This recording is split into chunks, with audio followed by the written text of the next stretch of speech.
Welcome back to another video and other vlog. امید ہے کہ سب خیر خیریت سے ہوں گے، گرمی کو خوب انجوائے کر رہے ہوں گے اور بچوں کے ساتھ خوب مستیاں چل رہی ہوں گی، اور عید کی شاپنگ بھی اپنے عروج پر ہوگی. ہماری بھی عید کی شاپنگ چل رہی ہے، ساتھ ساتھ بیکنگ بھی چل رہی ہے، ساتھ ساتھ کھانا پینا بھی چل رہا ہے. ہم لیڈیز کا کام کیا ہوتا ہے، بس یہ شاپنگ کر لیں اور کھانا پینا بنا کے کھلا دیں، اچھے اچھے کھانے. تو خیر مجھے کرنی تھی محمد حذیفہ کی شاپنگ. ہماری عید کی شاپنگ آلموسٹ کمپلیٹ ہو چکی ہے، بٹ محمد حذیفہ رہ گیا تھا جس کی شاپنگ ہونے والی تھی. تو میں نکل گئی تھی شاپنگ کرنے کے لیے، اور 2-4 دکانیں وزٹ کرنے کے بعد مجھے اپنی مطلوبہ چیزیں نظر آئیں، کیونکہ مجھے نا اس دفعہ چاہیے تھے محمد حذیفہ کے لیے جو ہے مطلب کرتا شلوار چاہیے تھا. مجھے یہ محسوس ہوتا ہے، ایک دو دفعہ اسے میں نے پہنایا ہے، میرے پاس ایک تھا کہ وہ بہت اچھا لگتا ہے نا کرتا شلوار میں نا. تو میں نے سوچا کہ وزٹ کر کے نا 2-4 جگہوں سے اچھا سا لے لیتی ہوں. تو راستے میں یہ آ گئے تھے بچوں کے کپڑے، بیٹیوں کے. تو یہ اتنی پیاری فراکس لگ رہی تھیں، لیکن بدقسمتی سے جو چیز اچھی لگ جائے نا آپ کو، اس کا کبھی بھی سائز نہیں ملتا. آپ لوگ کیا کہتے ہیں؟ کہ مطلب مجھے تو یہی لگتا ہے جب بھی ایسا ہوا نا کوئی چیز پسند آ جائے تو اس کا سائز ہی نہیں ملتا، اور ایسا ہی ہوا. تو خیر بچوں کے کپڑے تو میں نے آپ کو بتایا تھا کہ میں سٹچ کروا رہی ہوں، وہ بھی شیئر کروں گی جب سل کے آ جاتے ہیں. اور اپنا بھی میں نے آرڈر کیا ہوا تھا، وہ بھی بس آنے ہی والا ہے. اور آج تو خالص جو ہے محمد حذیفہ کی شاپنگ تھی، لیکن ساتھ ساتھ باقی بھی نظر مارنا ضروری ہوتا ہے. اچھا خیر میں نے محمد حذیفہ کی کرتا شلوار دیکھ رہی تھی. اب میرے پاس ہمارے جو عید کے ڈریسز ہیں نا وہ تھے لائٹ سا براؤن کلر کا، بلیک اور ریڈ کلر کا نا. میں اپنے سوٹوں کے ساتھ ہی بچوں کے سوٹ میچ کر رہی تھی. تو خیر 2-4 دکانیں گھومنے کے بعد مجھے بڑے پیارے سے کرتا شلوار مل گئے، اور ایک میں نے لے لیا ٹراؤزر شرٹ بھی اس کا، کیونکہ اس کے پاس نا کافی زیادہ ٹراؤزر شرٹ ہیں، لیکن میرا ایک سوٹ ریڈ ہے اور بچوں کا بھی ریڈ ہے، تو اس لیے پھر ریڈ کے کمبینیشن میں ایک فریش چاہیے تھا سوٹ اسے. اور یہ اتنا پیارا کرتا شلوار مل گیا تھا نا، اور پرائس بھی بڑی ریزنیبل تھی. بلیک کلر کا ایک لے لیا تھا کیونکہ ایک بلیک سوٹ کے ساتھ میچ کرنا تھا، اور ایک تھا براؤن سا، لائٹ سا براؤن کلر نا. اس کی ایمبرائڈری اتنی خوبصورت تھی، میرا تو دل ہی خوش ہو گیا. مطلب پہلے میرے ذہن میں تھا ہم سٹچ کروا لیتے ہیں کپڑا لے کے، پھر میں نے سوچا اگر وزٹ کرتے ہیں کہ کچھ چیز اچھی مل جائے گی تو اس سے بھی بہتر ہے نا. تو اس کے پانچوں پہ بھی یہ نا پینٹ ٹائپ ٹراؤزر تھے ان کے ساتھ نا، بڑے پیارے سے پاکٹس بھی تھے. محمد حذیفہ بڑا خوش ہوا. پہلے میں نا اسے کرتا شلوار نہیں پہناتی تھی نا، لیکن اب تھوڑا سا بڑا ہو رہا ہے تو مجھے جب میں نے 1-2 دفعہ پہنا کے دیکھا، مجھے لگتا ہے کہ اسے بہت زیادہ سوٹ کرتا ہے نا. خیر شاپنگ ہو گئی تھی کمپلیٹ، اور میں پہنچ گئی تھی اپنی اصل ڈیسٹینیشن پہ جو کہ کچن ہے. تو میں آج بنانے لگی تھی بچوں کی پرزور فرمائش پہ بہت ہی ہمارے گھر کا favourite dish white sauce pasta. کہ میں نے نا ٹریڈیشنل جو میکرونیز ہوتی ہیں جیسے وہ سبزیاں وغیرہ ڈال کے بناتے ہیں، وہ میں نے کبھی نہیں بنائی. میں بچوں کے لیے شروع سے یہ وائٹ ساس بناتی ہوں پاستا نا. تو یہ بہت مزے کا، پھر ان کی بھی ہیبٹ ڈیولپ ہو چکی ہے، مطلب انہیں یہی زیادہ اچھا لگتا ہے. اور ویسے بھی بچے نا سبزیاں نکال کے باہر پھینکتے ہیں، تو مجھے بھی یہی پھر کمفرٹیبل لگتا ہے کہ جو چیز وہ کھاتے ہیں وہی بنائی جائے نا. خیر میں نے رکھ لیا تھا ایک طرف پانی گرم ہونے کے لیے، اور اس میں تھوڑا سا آئل اور نمک ڈال دیا تھا. جب وہ بوائل ہوگا اس میں پاستا ڈال دوں گی، اور ادھر میں نے ادرک لہسن کو تھوڑا سا براؤن کرنا شروع کر دیا تھا. اور سب سے پہلے میں نا اس کی سوس ریڈی کر لوں گی. اچھا اس میں نا آج مزے کی بات میرے ساتھ یہ ہوئی کہ میرا اسٹفنگ جو چکن کی ہے نا وہ ریڈی پڑی تھی. میں آن اینڈ آف جو ہے نا اسٹفنگ تھوڑی سی کم ہو رہی ہو تو میں نہیں بنا کے رکھ لیتی ہوں فوراً سے. تو وائٹ ساس میں نے ادرک لہسن کو براؤن کر کے تقریباً 2 سے 3 ٹیبل سپون جو ہے وہ ڈال دیا تھا میدا، اور اسے ہلکا سا بھون لیں گے. اس کے بعد ہم اس میں ڈال دیں گے دودھ جو ہے مطلب 1 کپ یا اس سے زیادہ جانا چاہیے اس میں، کیونکہ یہ لیکوڈ ہی ہونا چاہیے. لیکن میں نے جو ہے نا وہ تھوڑا سا ادھر ادھر ہوئی تو یہ تھوڑا سا زیادہ پک گیا نا میدا، پھر یہ جلدی مطلب مکس نہیں ہو رہا تھا. لیکن الٹیمیٹلی یہ مکس ہو جاتا ہے، کوئی ایشو نہیں ہوتا. اس میں پھر سیزننگ ڈال دینی ہے، اور کرشڈ چلیز ڈال دینی ہے، بلیک پیپر، وائٹ پیپر، سویا ساس ڈال دینا ہے، اور اوریگینو ڈال دینا ہے تاکہ اس کا ڈیولپ ہو جائے بہت اچھا سا فلیور. نمک بھی اس پہ ذائقہ ضرور ڈالنا ہے. ساری چیزیں ڈال کے میں نے اسے ساتھ اچھی طرح پکاتی جا رہی تھی، کیونکہ پاستا میں وائٹ ساس جو ہے نا وہ زیادہ ساری ڈلتی ہے، اور بہت مطلب اس میں جو اس کا فلیور ڈیولپ کرنا وہ بھی ضروری زیادہ ہو جاتا ہے کہ چکن کے علاوہ، اسٹفنگ کے علاوہ نا اس کا بھی فلیور ہو جائے. اور اینڈ پہ اس میں ملک کریم مکس کریں گے، اور اس کے بعد ہم اسے اتار لیں گے. وائٹ ساس ریڈی ہو چکی تھی، اور ادھر پاستا بھی میں نے ڈال دیا ہوا تھا. وہ بوائل ہو جائے تھوڑا سا نرم ہوگا تو وہ بھی نکال لیں گے. اسٹفنگ جو میرے پاس ریڈی پڑی تھی نا وہی میں نے فریج سے نکال کے رکھی ہوئی تھی، وہی میں اس میں ڈال لوں گی. آپ لوگ بتائیں آپ لوگوں کو کون سی ریسیپی سب سے زیادہ پسند ہے؟ مجھے اور میرے بچوں کو تو ساری چکن والی چیزیں پسند ہیں، بٹ یہ جو پاستا ہے یا پراٹھا رول برگر یہ چیزیں ہمیں زیادہ پسند آتی ہیں۔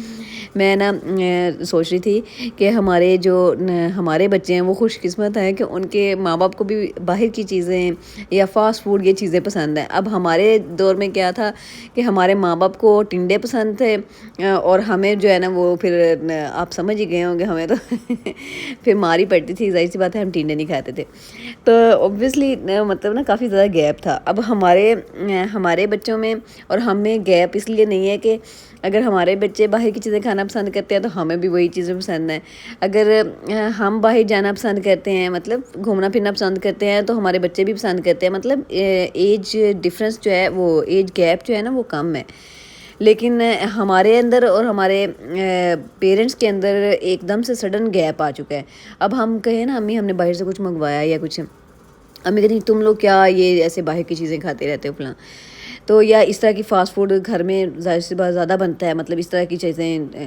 تو ہمارے پیرنٹس جو ہیں وہ ٹپیکل روٹی سالن، روٹی اور شوربے والے سالن، دالیں، اس طرح کی چیزیں کھانے کو زیادہ پریفر کرتے ہیں۔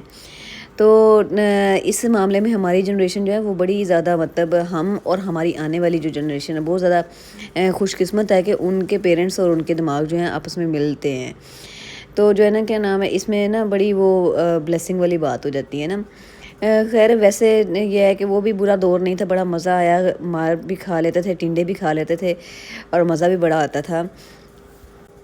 یہاں میں نے اس میں جو اسٹفنگ تھی نا وہ چکن میں اسی جو سوس تھی اسی میں مکس کر کے اوپر سے میں نے ڈال دیا تھا پاستا، اور یہ اتنا یمی بنا تھا، اتنا یمی، آپ لوگ ضرور ٹرائی کیجئے گا، میں کہتی ہوں بہت مزہ آتا ہے کھانے کا نا۔ اور میں مطلب نا کافی زیادہ میں نے بنایا تھا، بھر کے، مطلب یہ کڑھائی بھری ہوئی ہے اور اس میں کافی زیادہ آ جاتا ہے، اور کھایا بھی دو دفعہ کھایا بچوں نے، لیکن نا بچوں کا یہ تھا کہ بس نا کل پھر مل جائے نا۔ تو خیر پاستا وغیرہ کھا کے میں نے بچوں کو تھوڑی دیر سلا دیا، اور پھر میں عصر کے ٹائم جب اٹھی تو بچوں کو پڑھانے لگی قرآن پاک۔ عصر کے ٹائم میں پیتی ہوں چائے، تو میں نے اپنے چائے بنائی اور میں پھر اپنی پلیٹ بھر کے لے آئی نا۔ میں نے کہا میں بچے بھی کھائیں گے تو میں جو ہے نا ان سے پہلے اپنا ڈال لوں نا، کیونکہ انہوں نے تو کھا ہی جانا تھا نا سارا۔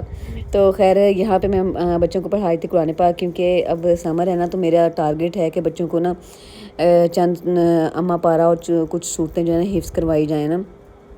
تو میرے بچوں نے کیونکہ قرآن پاک پڑھا ہوا ہے، اور پھر قاری صاحب سے اور قاریہ سے مزید بھی پڑھتے رہے ہیں کافی ٹائم، تو اب میں تھوڑی سی سیٹسفائیڈ نہیں تھے، مجھے یہ تھا کہ شاید میں انہیں بہتر طریقے سے ہینڈل کر رہا ہوں اس معاملے میں، اس لیے انہیں نا میں حفظ کروا رہی ہوں اب خود نا اماں پارا، اور ابھی اماں پارا پہ ہیں، مطلب تقریباً پہنچ گئی ہیں یہ مڈ تک آنے والی ہیں۔ تو میں نا مجھے ایک بڑی انٹرسٹنگ سی بات یاد آئی کہ جب ہم چھوٹے تھے نا تو ہم نے بھی اماں پارا حفظ کیا تھا اور بڑی بڑی صورتیں حفظ کی تھی نا۔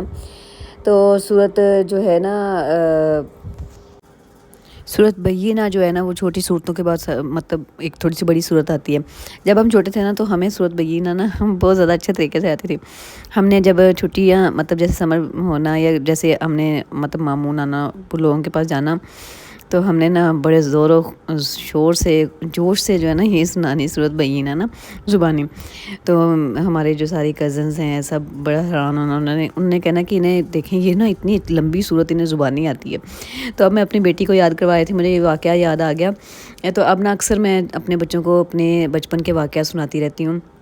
مجھے یاد آتا ہے کہ ہماری امی نا ہمیں واقعہ سناتی تھیں، تو ہمیں مطلب نا اب جب کہتی ہیں تو اتنا انٹرسٹ نہیں ہو رہا ہوتا تھا کہ یہ اپنے واقعہ سنا رہی ہیں، لیکن اب اتنا جب میں اپنے بچوں کو سنانا شروع کیا نا ڈیفرنٹ اپنے بچپن کی باتیں یہ وہ، تو مجھے نا اتنا اچھا لگتا ہے، میرا دل کرتا ہے میرے بچے سنیں اور بڑے انٹرسٹ سے سنتے ہیں کہ اچھا مما ایسے بھی تھا ایسے بھی تھا۔ تو خیر ادھر نا عصر کے بعد میرا روٹین ہے کہ انہیں میں ضرور قرآن پاک پڑھاتی ہوں، اس طرح نا میں خود بھی ظاہر سی بات تھوڑا سا سن لیتی ہوں۔ ویسے تو ہم گناہ گار بندے ہیں، کیا مطلب نہیں کر سکتے چیزوں پہ عمل۔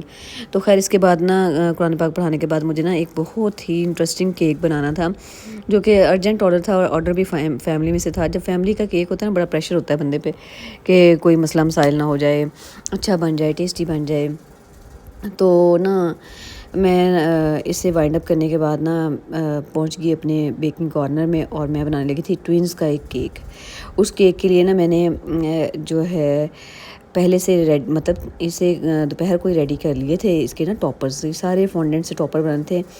کسی کا نا 2 بیٹے ٹوئنس پیدا ہوئے تھے نا، تو انہوں نے اس کے ویلکم کے لیے نا کیک بنوانا تھا. یہ اتنا پیارا کیک بنا تھا، اور اوبویسلی آپ کو پتہ ہے کہ بیٹے بڑے نایاب ہیں. مطلب بیٹیوں کی بھی بہت زیادہ خوشی ہوتی ہے، بیٹیاں بہت زیادہ عزیز ہوتی ہیں، لیکن بیٹے بھی بڑے نایاب ہیں، ان کی بھی ایک نا خوشی کا لیول جو ہے الگ ہی ہوتا ہے. تو یہ میری فیملی میں سے ایک کیک تھا، اور مجھے نا اس کیک کو بناتے آپ کو بتاتے ہوئے یہ یاد آ رہا ہے کہ میرے کچھ نا دیکھنے والے جو ہے نا انہوں نے مجھے کہا کہ آپ نا کیک کو بھی تھوڑا سا ایکسپلین کر دیا کریں گی، اس میں کیا ہے. کچھ لوگ کیک کے لیے بھی دیکھ رہے ہوتے ہیں. تو یہ میں جو کیک بنا رہی تھی نا، یہ تھا کیرامل فلیور میں بنانا تھا، اور اس کے اوپر فونڈنٹ کے ٹاپر تھے، اور ویسے بیس کریم سے تھی. یہ جو بیبی بنائے ہوئے نا، یہ مولڈ سے میں نے نکالے ہیں. ادروائز میں خود ویسے بنا لیتی ہوں ہاتھ سے، لیکن میرے پاس مولڈ ہے تو اسی سے بنا لیتی ہوں. اور باقی اس کی ساری چیزیں جو ہے نا وہ کچھ مولڈ سے بنائی ہوئی ہیں، کچھ ہاتھ سے بنائی ہوئی ہیں. فونڈنٹ ورک تھوڑا سا ٹائم ٹیکنگ ہوتا ہے، اس میں نا باریک بینی سے کام کرنا پڑتا ہے. ادروائز یہ ہے کہ اچھا بڑا لگتا ہے، پیارا بڑا لگتا ہے، اور اسی لیے اس کی کاسٹ مطلب زیادہ آ جاتی ہے. پھر کسٹمر کو سمجھایا جاتا ہے. کسٹمر اصل میں اس کے ذہن میں یہ ہوتا ہے کہ مطلب پیسے کم لگ جائیں، چیز ہمیں اچھی سے اچھی مل جائے. تو جب ظاہر سی بات ہے چیز ہم بہت زیادہ اچھی بنا رہے ہوتے ہیں تو اسے ٹائم لگتا ہے، اس پہ ایفرٹ لگتی ہے. تو اس کیک پہ بھی بہت زیادہ میرا ٹائم جو لگا وہ لگا ان فونڈنٹ کے ٹاپرز کو بنانے پہ. لیکن نا مجھے چھوٹے سے بچے ننھے منھے بچوں کی یہ کیک بناتے ہوئے نا بہت زیادہ خوشی ہو رہی تھی. اور میں دعا بھی کر رہی تھی اللہ تعالیٰ ان کے بیٹوں کو صحت تندرستی دے، کیونکہ جب ٹوئنس بیٹے پیدا ہوں تو یہ بہت بڑی بات ہے. کہاں ایک بھی پیدا نہیں ہوتا کہ لوگ سالوں ترستے رہتے ہیں، اور کہاں اللہ تعالیٰ کی دین ہے، اللہ کی مرضی ہے، اللہ کا حکم ہے کہ اللہ تعالیٰ دے. اور میں پھر دعا کری تھی اللہ تعالیٰ ان بچوں کو لمبی زندگی دے، تندرستی دے، ان کے ماں باپ کو سلامت رکھے. کیونکہ ظاہر سی بات ہے یہ بڑی انہونی سی بات ہے، اور لوگوں کی اس پہ نظر بھی ہوتی ہے کہ یہ بڑی عجیب سی بات ہو جاتی ہے. اور میں نے دیکھا ہے کہ اب تو مطلب بیٹوں کی شرح تو پہلے بھی کم تھی، لیکن اب بہت زیادہ ڈکریز ہو گئی ہے پیدا ہونے کی. اور دوسرا جو ایمرجنگ مسئلہ ہے، میں دیکھ رہی ہوں کہ بہت زیادہ مطلب جوڑے ایسے ہیں کہ اولاد نہیں ہے نا. تو اولاد نہ ہونے والا بیٹے نہیں ہیں، اولاد نہیں ہے، یہ اتنا زیادہ ایمرجنگ مسئلہ ہے نا. تو میری دعا بھی ہے کہ اللہ تعالیٰ سب کو صحت مند صالح جو ہے اولاد دے، اور بیٹا تو ضرور ہی دے. بیٹیاں ہوں بیٹے ہوں دونوں بڑے امپورٹنٹ ہوتے ہیں، دونوں کی اپنی جگہ ہوتی ہے، دونوں کی اپنے فائدے نقصانات، دونوں کی مطلب دونوں کا ایک الگ چارم ہے. اگر بیٹے نہیں ہیں تو ان کی بھی بڑی مطلب تڑپ لگتی ہے کہ ہونا چاہیے، اور اگر بیٹی نہیں ہے تو میں کہتی ہوں اس سے بڑی بھی تڑپ کوئی نہیں ہے. جن کی بیٹیاں نہیں ہیں ان سے اگر پوچھیں تو ان کے لیے تو وہ بہت امپورٹنٹ ہیں کہ ہمیں بیٹی مل جائے. کئی لوگ منتیں مانگ کے بیٹیاں مانگتے ہیں.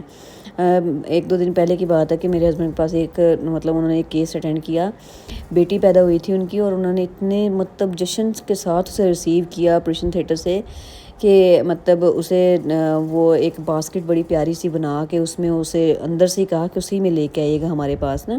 ایسے لوگ بھی ہیں. تو اوبویسلی دونوں کی پیدائش پہ ہی ہمیں خوشی ہی منانی چاہیے، اور خوشی ہوتی بھی ہے. پتہ نہیں کون سے پیرنٹ جن نہ خوشی ہوتی ہوگی، لیکن چونکہ یہ بیٹوں والا سین ہے تھوڑا سا نایاب چیز نا، تو اس لیے آپ لوگوں کی اس بارے میں کیا رائے ہے نیچے کمنٹ ڈاؤن کر کے ضرور بتائیے گا. آئی ہوپ کہ آج کا ولاگ آپ لوگوں کو اچھا لگا ہوگا. اچھا لگا ہو تو لائک شیئر سبسکرائب ضرور کیجیے گا.